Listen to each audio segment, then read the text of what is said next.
Ladies and gentlemen, Patreon and South by Southwest are proud to introduce the original podpreneurs and thinkfluencers in the digital audio space. The show with the Sigma hustle grind set to grow to over 37,000 paying subscribers and another 20,000 whining Reddit pirates.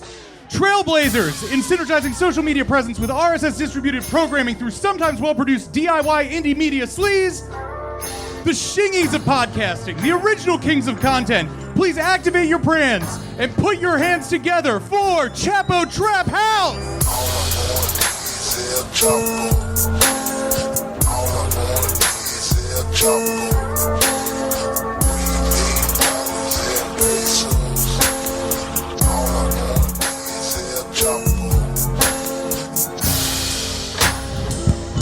Austin, Texas, South by Southwest. What's going on? Let's fucking go.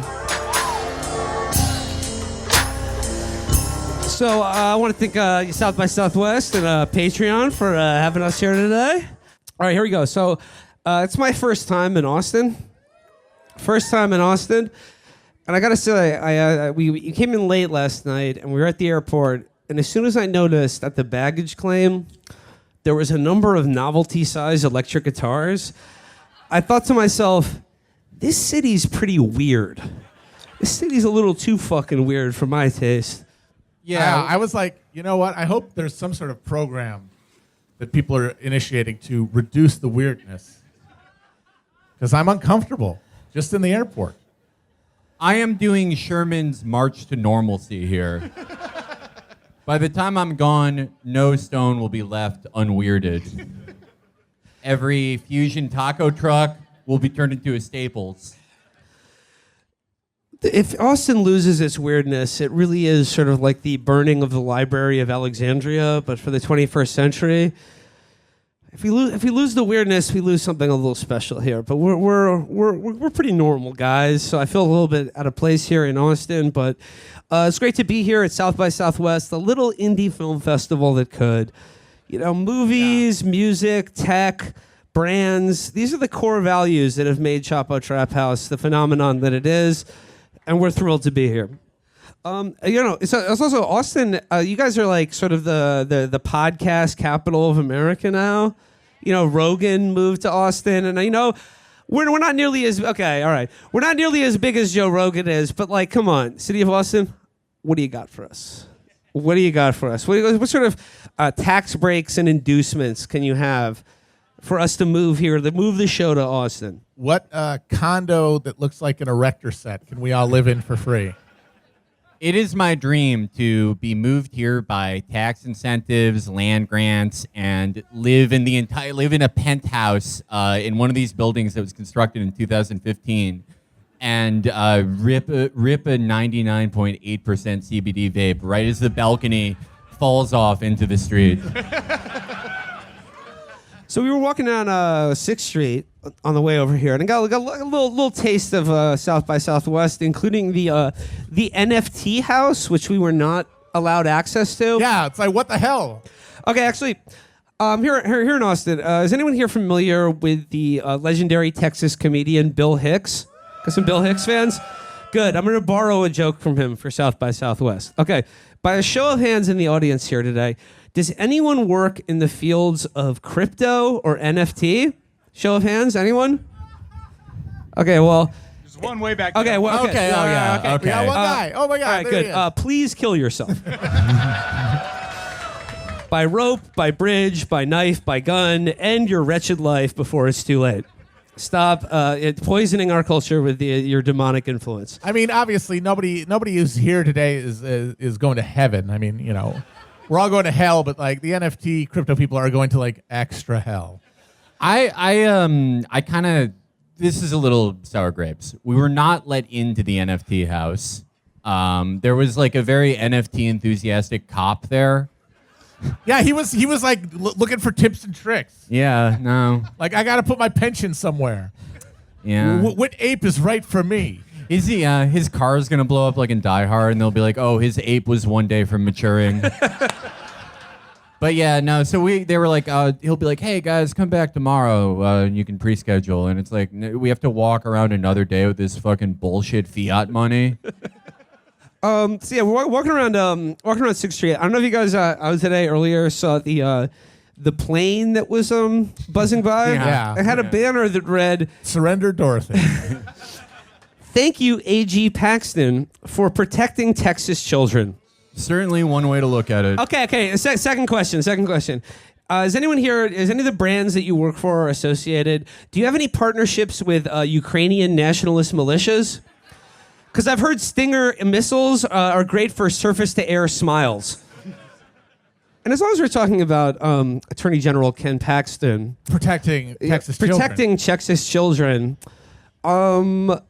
here's the thing. There's this demonic evil right now of this idea that anyone here in this state who would seek to educate children about sex or affirm their gender or whatever is doing grooming, right? And from being on the internet as long as I have, anyone who is obsessed with other people grooming kids is a pedophile. Yeah.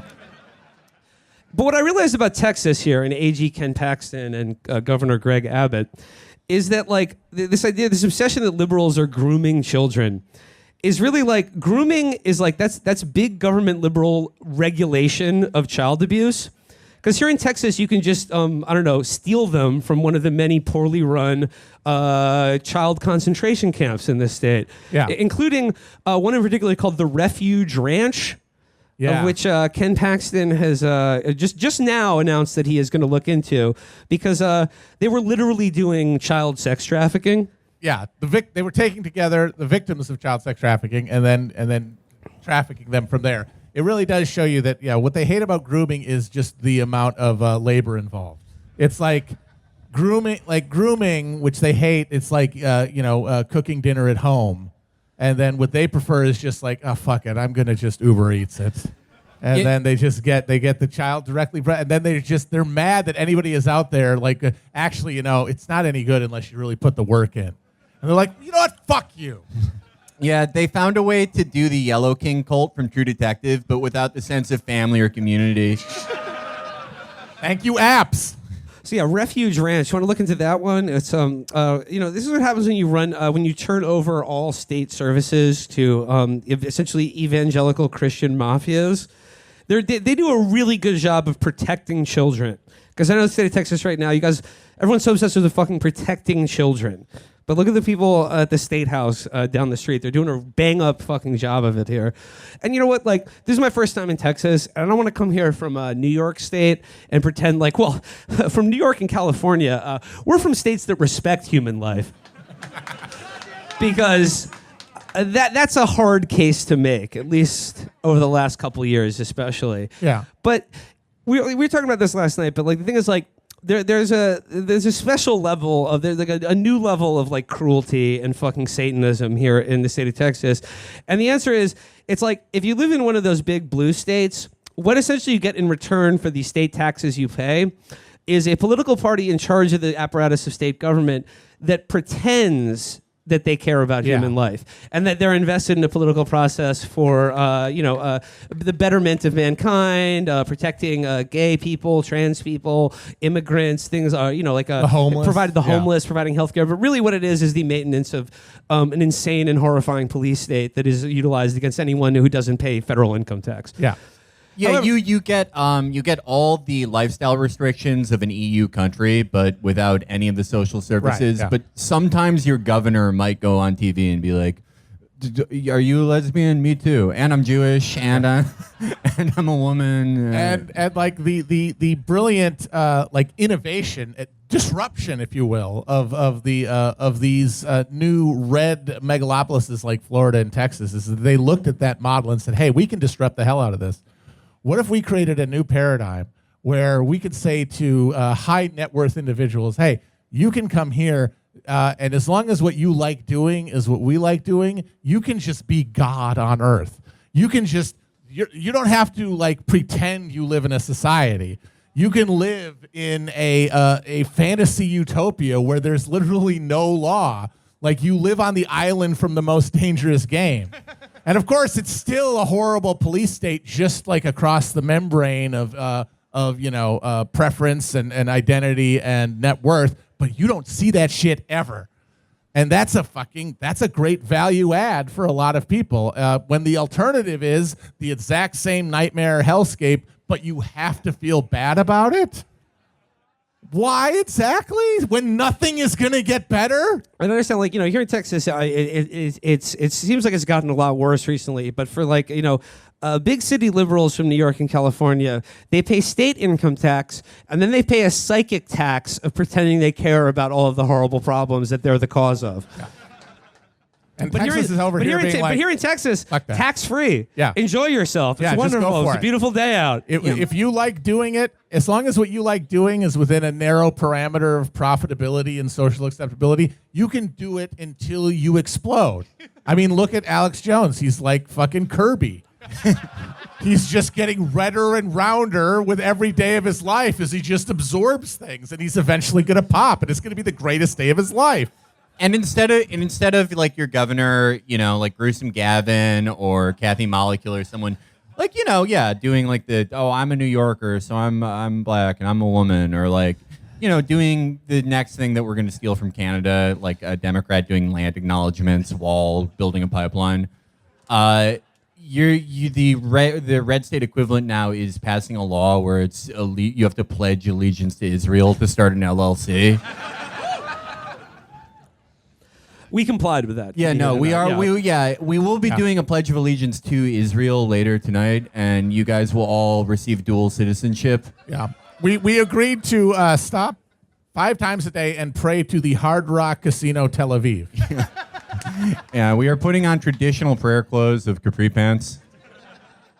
Taking the Israeli communion of 72% purity Molly. And the worst pizza God has ever created. From a restaurant called Pizza Rave. But yeah, I mean, let's get into. I mean, we got to talk about your fucking governor here in the state of Texas, because he's a lot of support for him in the crowd tonight. That's good. We've signed on to his campaign. No, it's a little weird, Austin, that like the God of Abraham has already tried to smite him once and failed. When you're just jogging and a fucking log falls on you and paralyzes you, finish the fucking job already. It's honestly, I mean, you sort of have to respect the just pure American brain of just going out for a walk on a sunny day and having a fucking tree fall on you and take your walking ability from you and then not die and go, the world is trying to tell me something. And it's, Greg, stay the course. You're doing great. I gotta say, I know when it is God's work, and I know when Archangel Michael is on the job. And if it was God on the job with the tree that day, you'd have a different terrible guy. You know what I'm going to do right now? This is a shout out to our friend Thomas Leno Killer. We'll be performing with them on Wednesday. But I'm going to just do real quick the Greg Abbott challenge. Let's pretend this is a tree.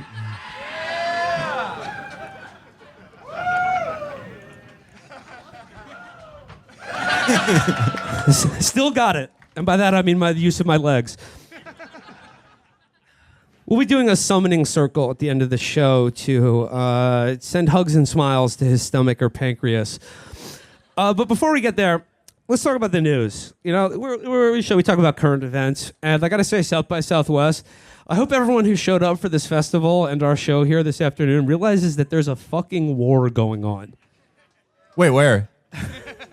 In a little place called Ukraine. But I hope you're all happy, enjoying yourselves, having a beer on this sunny afternoon, because there are other people who can't do it. But here at South by Southwest, there's a specific sort of perspective that I think needs to be addressed. And what can we as Americans do when confronted with such horrors in the world? And the answer is we turn to the influencers. It's like what Mr. Rogers said. When in times of trouble, look to the influencers. And one group who is looking to the influencers is, of course, the White House. This comes courtesy of Taylor Lorenz in the Washington Post. The White House is briefing TikTok stars about the war in Ukraine. So I thought we'd read this article for you here at South by Southwest. the number one influencer, the highest concentration of influencers in America right now, sending GPS coordinates to a certain country's air force right now. But yeah, I just want to make clear though, when Russia or China uses social media to advance their agenda, that's a Hitler level evil. But when the White House does it, I think it's actually quite good. So I'm just reading here from Taylor's article. On Thursday afternoon, 30 top TikTok stars gathered on a Zoom call to receive key information about the war unfolding in Ukraine. National Security Council staffers and White House Press Secretary Jen Psaki briefed the influencers about the United States' strategic goals in the region and answered questions on distributing aid to Ukrainians working with NATO and how the United States would react to a Russian use of nuclear weapons. If Russia uses nuclear weapons, I think it's very important that TikTokers have the right reaction.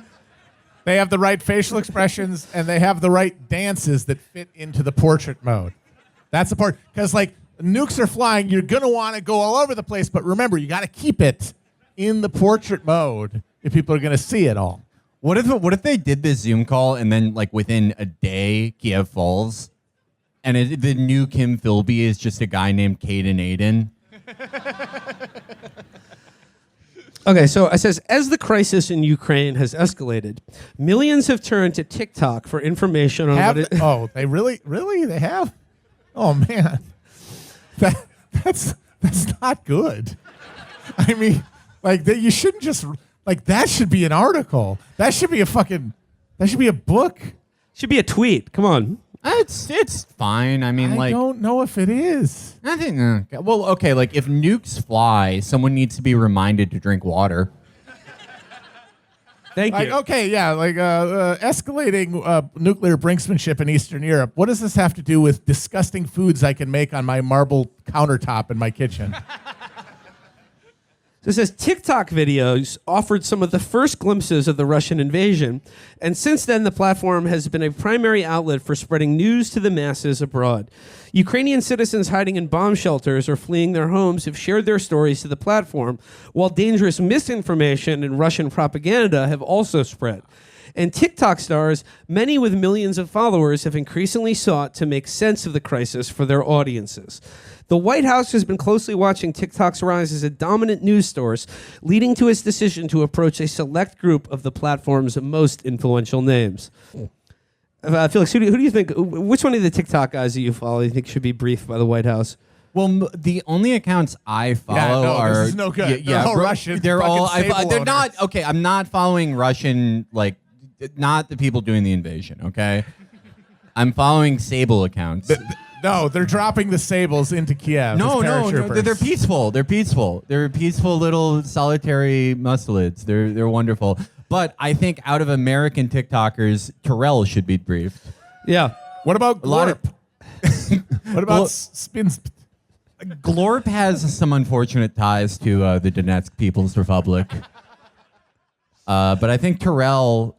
Well, Terrell's Canadian, but really, the same idea. They love Ukraine over there. Yeah.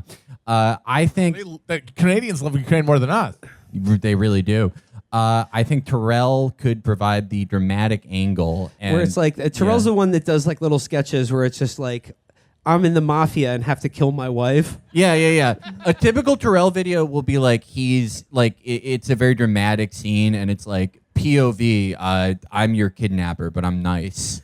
And he goes into a bathroom and the little text representing the girl who's kidnapped, the most beautiful girl in the world. She drops her towel and goes, "Oh, whoops, could you get me another?" And Terrell goes, and it's like, you kidnapped her. You made her like this. Yeah, but you could do a good one, like POV, like Russian Spetsnaz guy visiting an H&M for the first time and having a conversion experience. By the way, speaking of Russian guys visiting H&M for the first time, did you guys see the news story today? There was like news video of a Russian who had chained himself to the McDonald's in Moscow. Honorary American. Honestly, no. Like, everyone isn't saying, like, Putin is so irrational to invade Ukraine. Like, he's going so far beyond where he needed to go. Like, this is a huge escalation. This isn't it doesn't fit any like IR theory. He saw that guy, and he's like, I have to do something, or my entire nation is going to be these dudes, and then I'm done. Because then Ronald McDonald will be sovereign of Russia. And if only the White Russians had Grimace. I'm now just thinking of like an Orthodox icon of like the McDonald land players. Like the Fry guy with like a saint halo around his head. My family was chased out of the Russian Empire in 1890 by the Hamburglar. Well, unfortunately, the Hamburglar. I'm sorry, but it would have been Mayor McCheese and Big Mac. Unfortunately, the Hamburglar has turned many of the former Soviet bloc states into outright kleptocracies. They're stealing burgers left, right, and center. Nothing that's nailed down is getting taken. I mean, say what you will about the Burger King, but he did emancipate Jews in his empire. Wish my family had come from there. Back to the Washington Post. It says here, the invitations to the event were distributed Tuesday and Wednesday. Khalil Green, 21, a creator with more than 534,000 followers on TikTok, said he wasn't surprised when an invitation arrived in his email inbox. Oh, he wasn't surprised. Okay. What a fucking... Cool, these yeah. fucking clout demons. There's like... I do a TikTok where I pretend to fucking talk to my dead sister who I've never had in the first place. So yeah, was I shocked when the Biden administration wanted to brief me on the situation in Ukraine? No, I wasn't. I was expecting for that fucking call. He says, people in my generation get all our information from TikTok, he said. It's the first place we're searching up new topics and learning about things. Oh. I don't like hearing that. I mean, okay, I will play devil's advocate or Aiden's advocate. How much worse is it than like? It is worse. Things get worse over time. I think there are more smiles than ever in the world. But There's more reacts than ever. That's for sure. Yeah. I mean, you could call the Sistine Chapel a react. To the me reacting. He's trying to press the that grace like of button. God. Yeah. But I mean, it's like there's no TikToker is dumber than Wolf Blitzer. I mean, yes, that's true. And it's like bad in the sense that it like represents declining attention spans, and it's like it is, I guess, literally a degeneration if you want to put it that way. But I don't think it's like worse. It's fine. It's a degeneration. But why could you say that's bad? Yeah, no, that's my argument. I will be hosting a talk tomorrow on the NFT stage called "Most Things Are Fine." Everything is the same. Yeah, everything is the same, and most things are fine. Honestly, you could get a TikTok out of that. Yeah, no, I'm trying to get in that cult. Continuing the article, it says here, the briefing was led by Matt Miller, a special advisor for communications at the White House National Security Council. Wait, hold on. I heard people boo Matt Miller. I'm sorry, you are reading too many articles if you hear fucking Matt Miller and you're like, oh, he's the worst. Deputy Director of Special Advisor for Communications at the White House National Security Council. Mac Miller, and he come back from the line. You have got to go to rehab for articles if you boo that name. The Washington Post obtained a recording of the call, and in it, Biden officials stressed the power these creators had in communicating with their followers. We recognize this is a critically important avenue in the way the American public is finding out about the latest, said White House Director of Digital Strategy Rob Flaherty. Boo. So we wanted to make sure you had the latest information from an authoritative source. Jules Turpik, a Gen Z content creator who makes TikTok essays about digital culture. Jules Turpik, whose name came from when they passed out from lean and put their head on their fucking keyboard. That is a Eastern European name. Jules Turpik said the White House's decision to engage creators such as she was essential in helping stop the spread of misinformation. Those who have an audience can ideally set the tone for how others decide to assess and amplify what they see online, she said. I'm just thinking of like World War II era propaganda, but for like TikTokers, where it's just like, when you don't post, you support Hitler. Or it's just like, it's Vladimir Putin like leering over your keyboard, and it's just like, take the day off. Don't post about the news. Thanks, Vladimir. So the idea here is like, we tell these TikTokers what's going on in Ukraine, and because they are goldfish, they believe us, and then they spew it to their followers, who then, because they're even smaller goldfish, believe them. For what? What are they going to do? They can't. They don't even vote. They don't do anything. They're children. What difference does it make what they think about Ukraine? I don't know. No one's ever tried like combining swag and the news. I mean, well, except for the three gentlemen you see on stage here today. That's right. But yeah, no, we're all 63 years young. You know, our time's passed. No, the only way this makes sense is if they're hoping that a inconsequential percentage of the young, unemployed, footloose, and anxious, and hormonally charged TikTokerati listen to this shit and then like volunteer to go over and fight on our behalf because we cannot send our own army over. Like, that's it. Like TikTok brigades, like a TikTok international brigade going to Kiev. That's the only thing that makes sense. Because otherwise, what difference does it make what they fucking think? After the call, several influencers said they felt more empowered to debunk misinformation and communicate effectively about the crisis. To who? For why?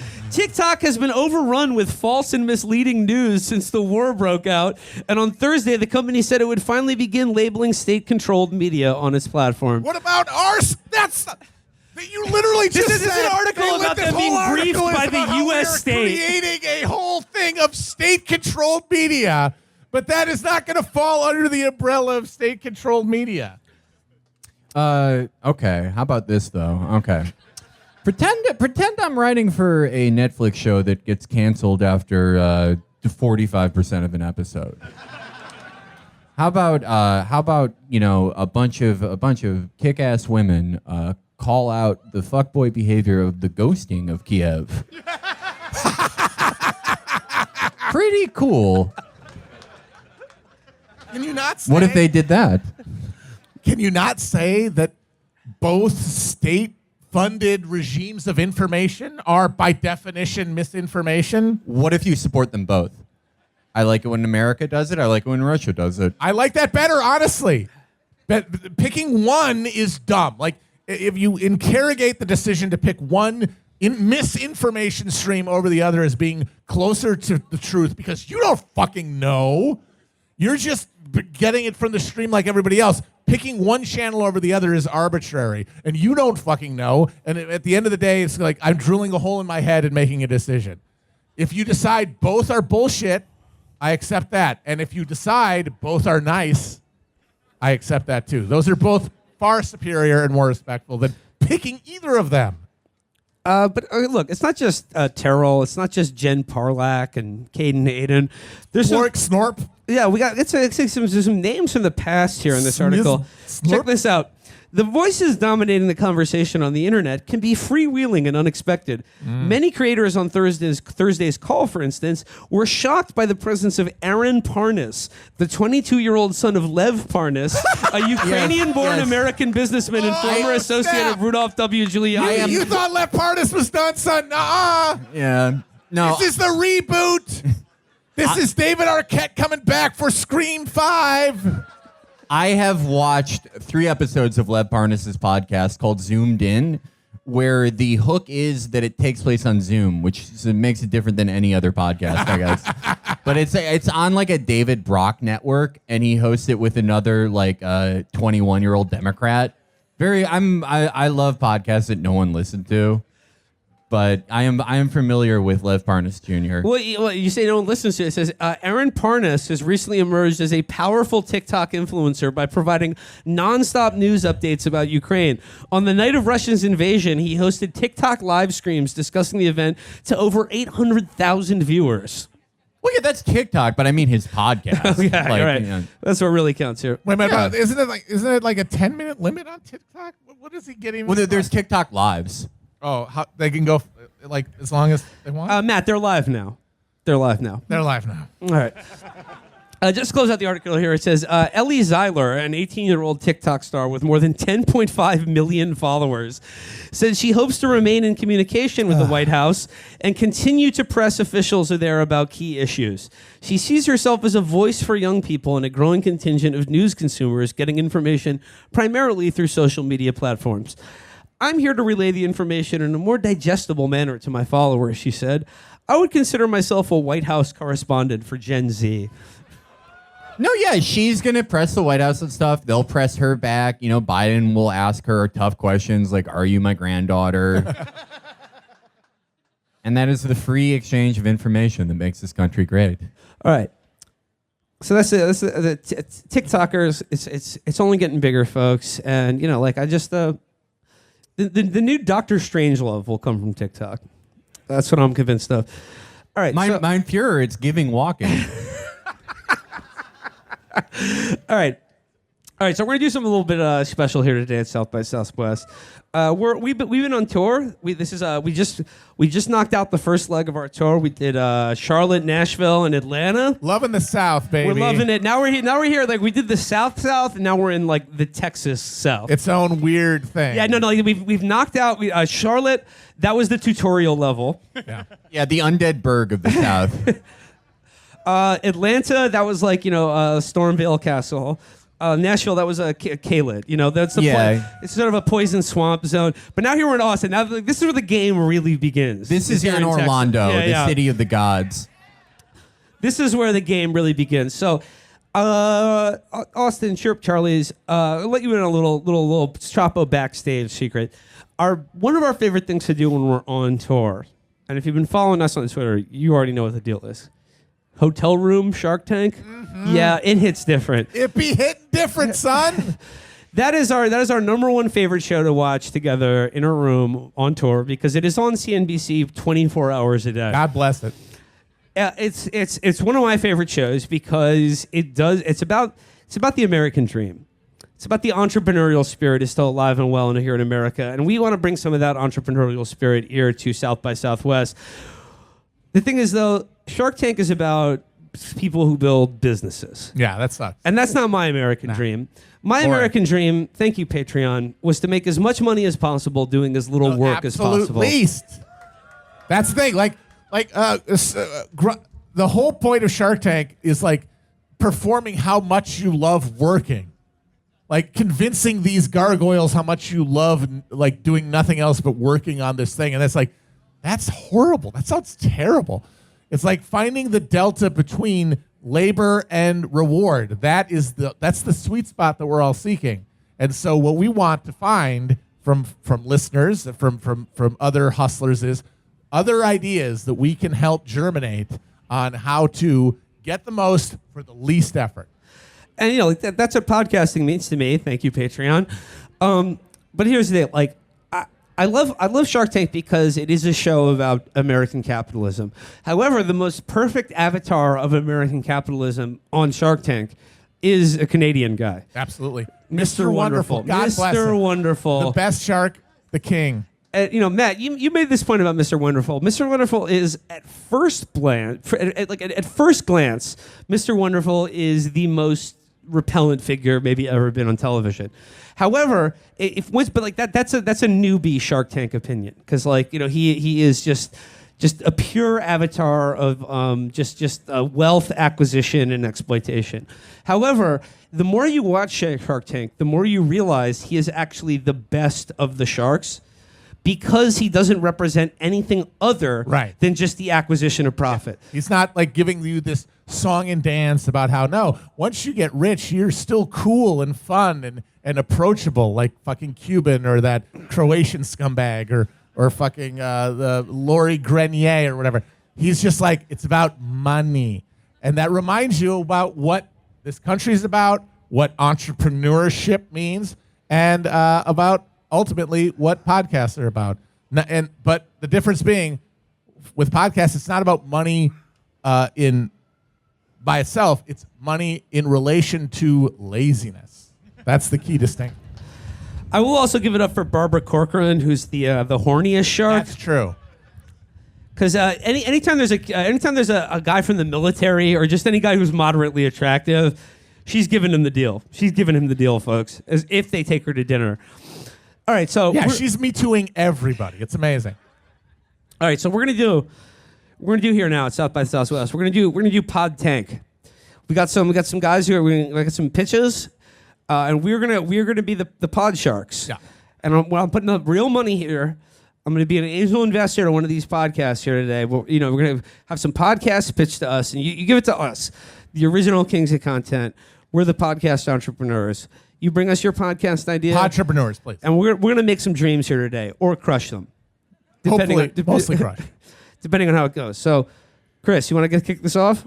Yes, but first, let us introduce the Sharks. Will Menaker.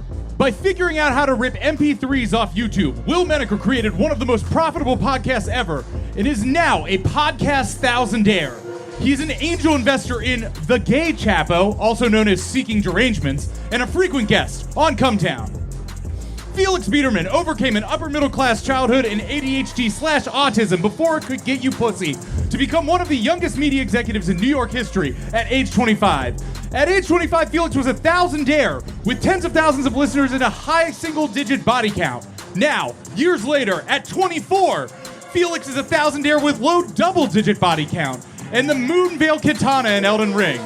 He has management deals with podcasts about List and Episode 1 that are so abusive, both shows have attempted signing with Birdman and Cash Money. Matt Chrisman is just happy to be here. All right, I think so our Pod Tank, I think Matt is going to be Mr. Wonderful. Of course. I'm going to be Cuban. And Felix, I think you want to be like sort of a hybrid of Damon and Barbara Corcoran. Yes. Horny with swag. Yeah. All right, should we bring up our first? Let's bring up our first pod pitch. All right, is Monty Taylor in the house? Yeah. Maybe go up that way or that way. I don't know. Anyway. It's always a long road Monty to Taylor entrepreneurship. is a staff member at UT's Electronic Music Studios with an idea to examine and celebrate one of cinema's most iconic and idiosyncratic actors. Here's Monty.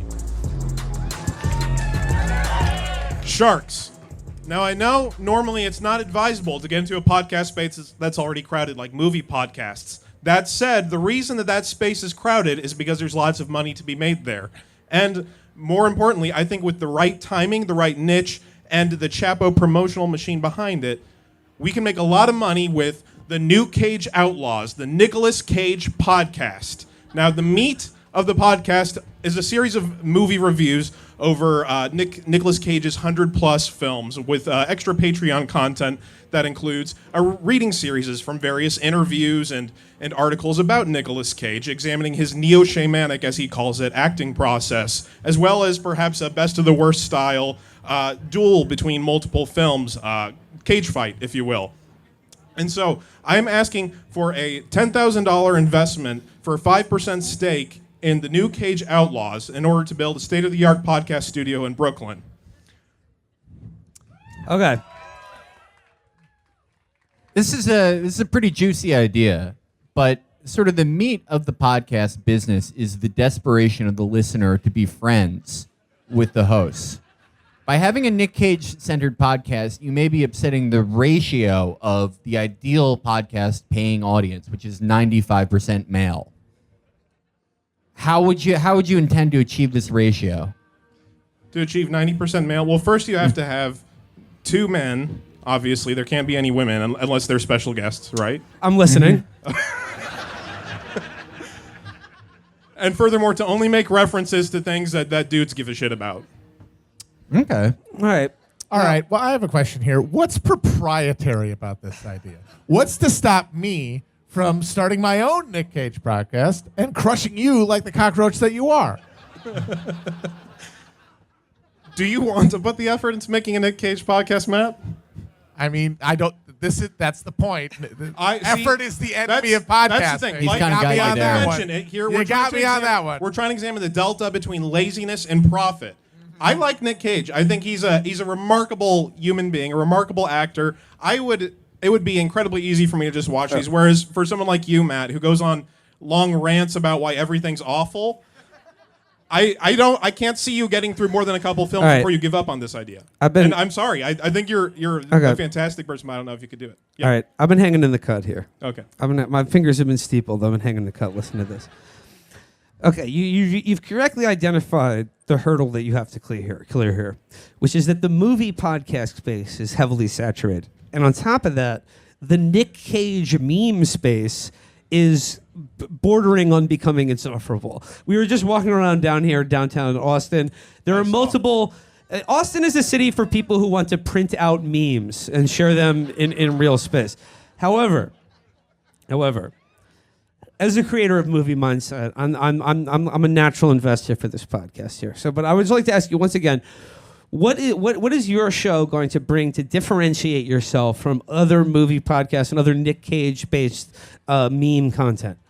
So the way I see it, we can go sequentially through each and every one of his films, examining the evolution of his artistic process over time, and then corresponding that with the decay of his back tax status, for example, and then try to make over time a very detailed look, meta-analysis, if you will, of Nick Cage as an actor and his evolving process through these films. Okay, I got one question for you. Yes. What is your favorite Nick Cage performance? My favorite Nick Cage performance. And it's all riding on this. Indeed, yes. Oh God, I had it in my head earlier. No, You're not prepared? Oh boy. You're not prepared? You come into the tank. You come into the tank. You have to know your stuff. I'm sorry. This hurts my confidence in you as an investment. As a businessman, I am have a little bit of nerves that you didn't just immediately lie when you didn't have the answer. Yeah, like that's the key. Is You're that right, if you that don't have it, you just say something and then face make off. it Face up. off. There we go. Okay. Okay. It's a credible response. Took Okay. a little time though. Took a little All right. time. Okay. What would you say to a deal? I'm ready to make a deal for the Nick Cage podcast. What would you say to a deal in which I invest $300, which is what I gave Seeking Derangements. That's the cost of a Zoom recorder, a Zoom recording device. Okay. That's the bread and butter of any podcast. And what I'm talking about is a licensing deal here. So not only will you get the money for the Zoom recorder, but I will be a guest on an episode of the Nick Cage podcast and guarantee you at least 10 retweets of the Nick Cage podcast thing in exchange for 50% of every penny that you make on the show. For 50% of every penny. Okay. No, I'm not really going to do that. I want to make this a licensing play. Okay. How I'll give you the $300 for the Zoom. Okay. No equity, no percentage, but I get $100 every time you mention his hairline. In perpetuity. That's the deal. I make a personal rule of not investing in things that I don't fully understand. And with movies, a lot of the time, the problem that I have really is that they're long. Also, all the human facial expressions. The human facial expressions. Sometimes I leave my Adderall in New York when I'm on tour. And frankly, sometimes I'm on my phone. And I'm going to pass unless we can ink some sort of deal in Bulgaria or one of those countries. Okay. Can I try to sweeten the pot for you? Okay. Okay, so I know that you're a big fan of the filmmaker Alexander Payne, yes? Yes. Okay, I will sweeten the deal by performing all the tech duties, all the editing, everything you need to make an offshoot Alexander Payne podcast. This could be House of Pain, Here Comes the Pain, or anything else you want. It could be an offshoot of This Is Sus, whatever you want to do. I will take care of all the labor to make that podcast happen for you. Right. That is very enticing. We cannot call it House of Pain. I've had enough legal battles with Tyler Perry. And Everlast. But it's with the Y, so I mean, That's that the was- show that's is the show too. too, sir. Is too. Yeah. All right. How about this? With the Alexander Payne on ramp here. How about I have I'm not gonna gouge you like these guys, okay? I only get, let's say, 15% of every penny. Okay. But I have what's called Class B shares in your company. meaning that for my 15% stake, I have 75% voting equity. Meaning that I basically control the company, and I control things like dividends, Patreon payouts. When he goes to the bathroom. When you go to the bathroom, yes. All right, Things like that. Don't let these other sharks fleece you here. I mean, like they're ruthless. But here's the thing: do you want to partner with a shark who is a fan of Alexander Payne movies because they represent the 6 movies he's seen in his life, or do you want to go with Mr. Movie Mindset? All right, I'm willing to take away my licensing fee, $300 startup money for the podcast, and I will be a guest on the Nicolas Cage podcast and retweet it. Do we have a deal? So you're giving up any equity? Is I'm giving up equity. I'm just $300. I'll be a guest on the Nick Cage podcast. For Mr. Movie Mindset. For Mr. Movie Mindset. Do we have a deal right now? Is there any counter offers? Okay, you lost it. Oh, You but just- dude, what are you doing? You're blowing it. Oh man. Okay. You're blowing it. Okay. Let's rewind the clock. 30 seconds. Do we have? Okay. Ah! Back on? We're back on. Okay, it's $200 now. No, I'm just kidding. All right, are you on Venmo? I am on Venmo. All right, let's do this right now. type in your name here, or what do you got here? Just type in your Venmo, Nick. Will Menaker has made a deal for no equity in the company. And one guest appearance on the Nick Cage podcast. All right, why don't you guys go off and do that now, and I'll bring up the next guest. Do it. Give it up for Monty and the New Cage Outlaws. Welcome next to the stage is Scott Rigel here. Scott Rigel is an almost day one Chapo supporter with an idea to create content and monetize Chapo's most annoying fans. Thank you, Sharks. Thank you, Chapos. May I present the Sharks with a bribe first? Oh, that's a, Yes. that's a All key right. Shark Tank component. Okay. Yes. Treats and bribes are essential. So for your first sojourn into Texas, I got you an essential piece of Texas history. Memorial coaster of the Texas Theater where Lee Harvey Oswald was arrested after Beautiful. allegedly Monty, assassinating Monty? JFK. While Did that watching go the through? film, Okay, Helen- Monty has just been his Nick Cage cast has just been that's just been funded. Excellent. Yes. All right. This is a Thank shark. you so much for that. This is this theater where Lee Harvey Oswald was arrested. Yes. Yeah. You know, War is Hell was Where is playing, Hell by yeah. with Van Heflin, I believe. Yes. yeah, you That's know, excellent. That's good. That's a good start. You're starting well. we see a lot of people come across this stage. A lot of losers, a lot of jokers, a lot of people who, in a better era, would be thrown in a debtor's prison because they don't do their homework. You, my friend, have done your homework. Yeah, you This know is we a hell like. of a gift. Yeah. Day one listener. Yeah. This is something. You Cheers. know what? This is something I can put my wait a disgusting, sec- bubbly glass of water on my nightstand. Hold on a second. We're talking about doing our research for the Sharks here today. Are you wearing a fall T-shirt? Wow. That is Folks, honestly folks. unfair right there. that kind of obsequiousness will get you nowhere in the tank. I don't know who that is, so it's fine. All right, Sharks. So, the key to making money is using a resource that you have endless supply of for free. And what does Chapo have more of than the most annoying guys in your mentions on Twitter that have ever existed? True. That's true. My podcast is called Bye Bye Reply Guy. Okay. So we get 4 of the most obnoxious rose emoji, gritty avatar Okay. Twitter accounts that you can pick out, and we get them on our show. And they think that they are competing. They think they are competing to be on your show. They think they are, they're testing out their best bants, their best riffs. They're talking about which shit libs got corn cobbed. They're talking about which chuds fucked around and found out. They're saying my dude. my dude. Yeah. That's a yikes from me. Okay. A lot of Herb. erms. They're trying out their posts that they meant to put on the Chapo subreddit before it got shut down. R.I.P. Rest in piss. One of the best spin-offs we ever did. We pawned it off on Seeking Derangements in an all-cash deal. That's some financial mindset right there. That's why you're the shark. Absolutely. But instead of being a guest on your show, their prize is the actual forbidden knowledge that this whole time Chapo Trap House has actually been a CIA psyop to destroy the nascent left in America. Okay. Red Kahina was right. The Twitter Maoists were right. Okay.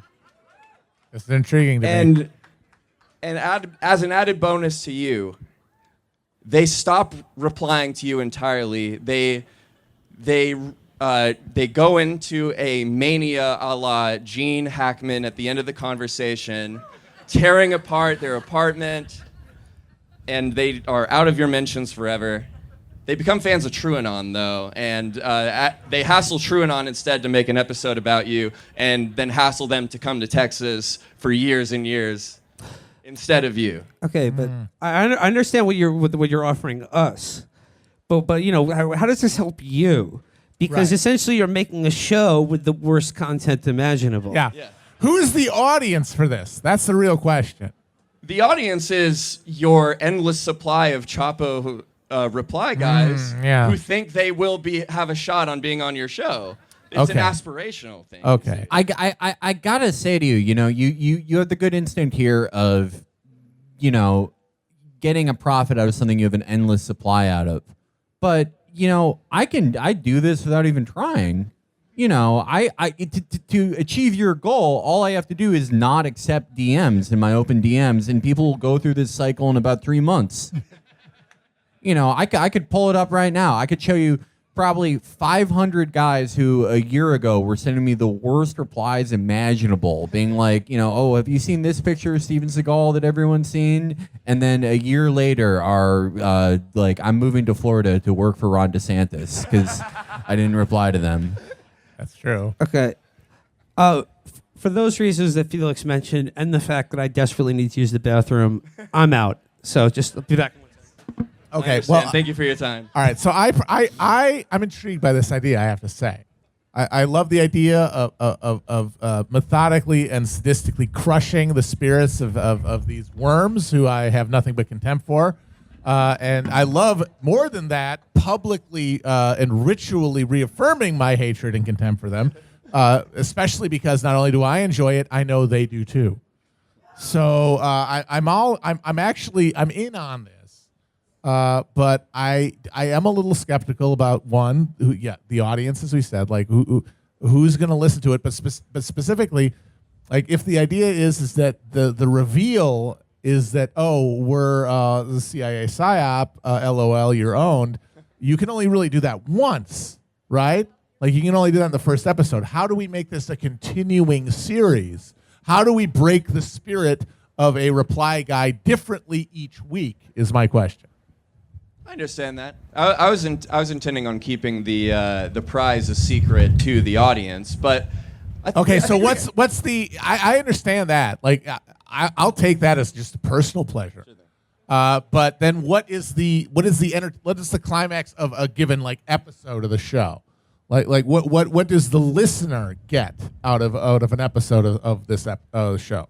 I guess the listener gets, you know, it's similar to the real Shark Tank. The listener gets the vicarious thrill of knowing that they could potentially one day with their best Stalin memes get on Chapo. Okay. And they could identify with the entrepreneur there. I get it. I see the vision. I'm willing to make an offer. I think I'm alone on this. I think Felix is out. I'm out, but I do have a little bit of an insight for you because it sounds like you want to go for this, and I do want your idea to work. I think, you know, vicarious thrill, you mentioned that a lot. Something you guys are both into. Crushing the dream, very nice. I think there's no reason why you can't make crushing the dream part of the experience for the listener. Exactly. That is something everyone wants to hear about, bad things happening to people that aren't them, but are enough like them that they're happy that it hasn't happened to them. Yes. And I feel like without revealing the whole CIA thing, you can in some ways record their dreams being crushed and their life falling apart. Right. And Yes, I feel like that is your competitive edge here. Now I think we're getting somewhere. So here's my offer. I'll give you the $300 for the Zoom, which is, we understand that's what you need for a podcast, but I need to provise. One, that we structure the show in such a way that it has a competitive component, whereby over the course of the episode, the contestants, the multiple reply guys who are brought in for the episode, degrade themselves over the course of the episode with more and more trite and pathetic and cringeworthy meme attempts, so that by the end of it, they're like literally just doing Doge stuff from 2013, but they're doing it because they just want to get the bite of that apple. So I'll take, and the other proviso is which Felix introduced and I agree with, is that there is, at the end of the episode, instead of the reveal, which I agree we can't have because it's secret, and I think if it's a limited series, we reveal it at the very last. By the way, episode. it's not a secret because Red Kahino's already posted my parents' home address on Twitter. We reveal it at like the last episode if we make it, if we know when it's coming. Okay. But the end of the episode is, yes, a drop in on a previous winner, where we see just how far they've fallen since they learned the truth. So with those provisos, I will make you the offer for the $300 for the Zoom. What do you say, yes or no right now? That's a great offer. I will take that. All right. Another podcast created. Let's do it. Deals. I'd also like to shout out another CIA psyop on the bill tonight. Pussy Riot. Let's go! Wait, they're performing? Yes, on the stage later tonight. Are you serious? Stay tuned for Pussy Riot. Yes. Scott Rigel has just made a deal with Shark Matt Chrisman to fund $300 for his bye-bye reply guy.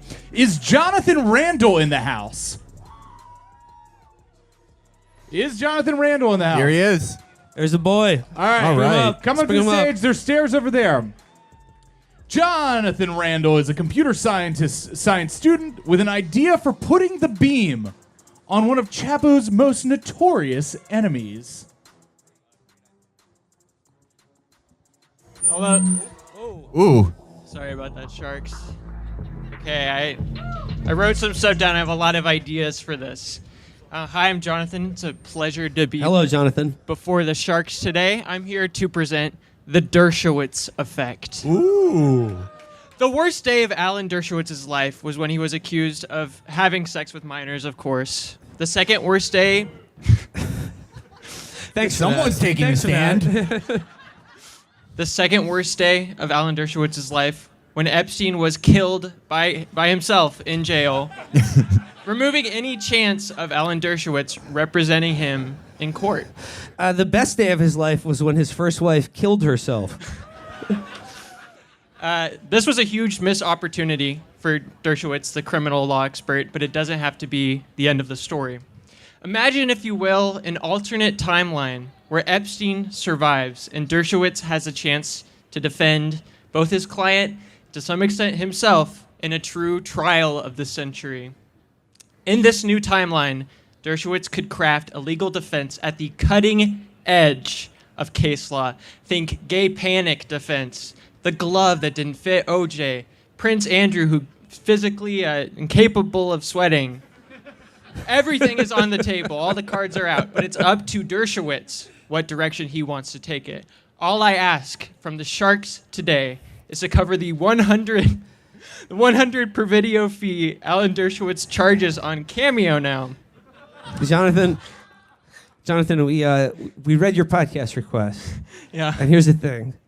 This is an idea that's a three sharker.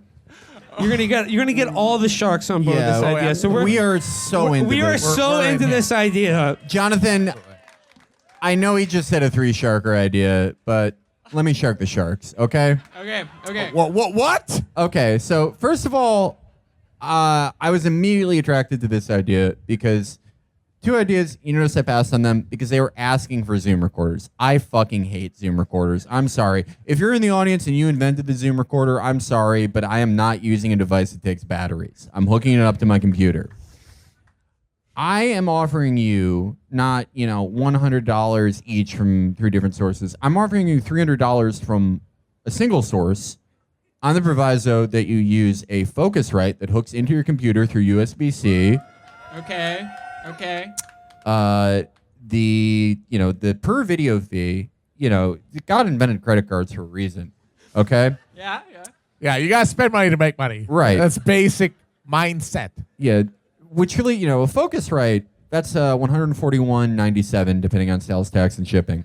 Okay. Leaving you with the remaining money that you can spend on a sort of alarmingly rectangular Perk 30 in the shape of SpongeBob that sort of gives you the calm demeanor necessary to talk to Professor Dershowitz.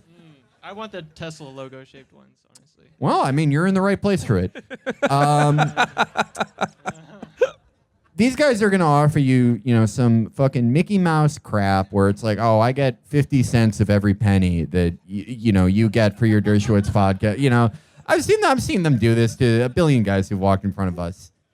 I am only asking for a, let's say 17.5% stake, which puts me right underneath the amount that would make me self-employed on my taxes and cut me out on a lot of really great deductions that allow me to keep innovating. In return, I would, we're very proud of not having advertisements on our podcast. On yours, though? Yeah. Go for it. Go fucking ham. Yeah. I get let's say 45% of that. And there's so many options, too. Yeah. There's so Forever- many advertisers Oh my that would God. want to get on supporting Alan Dershowitz. Oshkosh Bagosh? Yeah. Forever 21? Some sort of like app-based massage parlor. Yeah. Mac Weldon for when you don't take off your underwear at all at the massage table. It never happened. And to finally, my third Wayfarer? yeah, my third edge. Blue Chew. My third edge on these guys is, look, it took them a second to work out Venmo. I'm using Venmo all the time. I'll Pretty give that easy one. for me. I got it like 3 weeks ago. I'm fluent in Venmo. Cash App. It Wait a minute. takes me a Wait a minute. second. Cash App? What's that? Snapcash. You see, yeah, Snapcash. Snapcat? That's one, Yeah. too? I'm sending. You know what? I am sending people $45. Why is there more than one? It's the same thing. Why do you need more than one of the thing? Matt, you're supposed to be a shark. You're supposed to be Mr. Wonderful. Is this the guy that you want? Handling your liquid payments? No. You want a guy who is sending people $45 all the time, Yeah. and does it just like he pours his morning coffee. I'm interested, but Will already gave away that he's interested, so I want to hear. Well, I'm not interested anymore. Yeah, no. I mean, like, well, Felix said he was going to give you the $300, so my $100, that's 3 Alan Dershowitz cameos, and that's your like, that's your stake money right there. If I am spending Okay. $300 on Alan Dershowitz's cameos, I want him to sing "Happy Birthday" to me in the nude. I don't care about your podcast. And then once you sorry. have 3 Alan Dershowitz cameos, you can edit the audio a la Simpsons Rock Bottom to get him to say, "I killed my first wife." So just make him use the 3 cameos. Just make him you say the words "first wife kill," and then we can edit from there. Okay, so what's the offer? I kind of got lost here. You're blowing it. The offer is from me, from a single source, 17.5% equity, 45% of all commercial revenue, and a lightning fast transfer of money on Venmo, Cash App, or whichever you choose. To be honest, when I knew I was coming here today, I was hopeful that Felix would offer me because he is a king of digital real estate, much like Barbara Corcoran, but he has significantly less face fillers. So I will take. Oh, just We wait got till we another get the ad money. We got another deal, another podcast minted. Of course. Let's get All this right. deal done. All right, Chris. Randall has made a deal right. with Shark Felix. All right, Chris. I think we're We're about out of time. We're out of time, This is but gonna be the last we have one, we got a last one. No, that was our last. Oh, that was us. Okay, we got honorable mentions though. Maybe We do have one honorable mention. Let's shout it out. Yeah. You're not coming to the stage. Sorry, but Dan Fantagato, are you here? There he is. He wanted to do a podcast basically creating sleeper cells of Chapo affiliates all throughout the Austin area, using his access to production teams to make tiny Chapo, filter leftist internet users into tiny Chapos to expand our empire. Competitions with us? No, thank you. I already spend enough money squashing these people. Why would I want to pay to bring them up to attack me? Other people that could be funnier or smarter or more talented than us? No, sir. No, in fact, thank you. We've already contacted our attorneys. You will be receiving a letter in the mail. We are already deep in our King Herod era. We are all about smiting the firstborn to prevent them from rising up against us. No, we sure as shit aren't fucking funding their resistance. No, thank you. No, for the honorable mentions, I will Venmo you $100. And there's one other one, the Luis Gomez. Oh, like Luis Gomez? I was gonna give Luis Gomez money because I thought you were the real Luis J. Gomez, the Puerto Rican rattlesnake. But just for that alone, our honorable mentions will get $100 Venmo from and everybody who's will send a merch pack too. So I'll hit you guys all up. Thank you to all our podtrepreneurs Thank you today. very much. We minted 3 new fucking great podcasts today. Very excited. But South by Southwest, Sheriff Charlie's. We're out of time today. But before we go, let's stand up, fellas, stand up. I would like you, like I said, the God of Abraham failed in his duty to smite your awful governor, Greg Abbott, merely paralyzing him. So we're going to turn to the elder gods at this point. I would just like everyone to join me in a summoning circle now to hex the stomach or pancreas of Greg Abbott. I saw, actually, just this morning when I woke up, I saw a story about a woman here in Texas who had to be medevaced to Colorado because of a miscarriage, had to be put on a fucking plane to get a pregnancy terminated, a pregnancy that would kill her in Colorado. So I'm hoping Greg Abbott and Ken Paxton's bodies can be colonized by parasitic wasps. Maybe he can wheel himself into a fucking ravine and then have his fucking whole chest cavity turned into a fucking beehive. Mac and me style. So join me right now in the Greg Abbott, Ken Paxton summoning circle to hex their stomach and pancreas with hugs and smiles. So let's just hold hands, everybody. Just channel every negative thought you had. With a lot of positive vibes, bring the negative vibes here towards the State House just down the line. Demons, yes, they're fucking demons. They're fucking demons. I've done a lot of summoning circles in my life. This one feels like the one. We're going to do it. Sheriff Charlie, South by Southwest, Patreon. Thank you guys so much. You. We're at Chapo Trap House. Thank you.